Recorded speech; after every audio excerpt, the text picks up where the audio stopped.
name is Dr. Timothy Monroe. I did my undergraduate schooling at the University of Notre Dame, medical school at Georgetown University, and my general surgery internship at the Medical University of South Carolina, neurosurgery residency at the Medical University of South Carolina.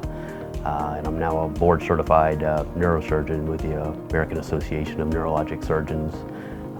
Focus of my practice tends to be degenerative neck and back disorders, but I do also do general neurosurgery related with intracranial procedures as well.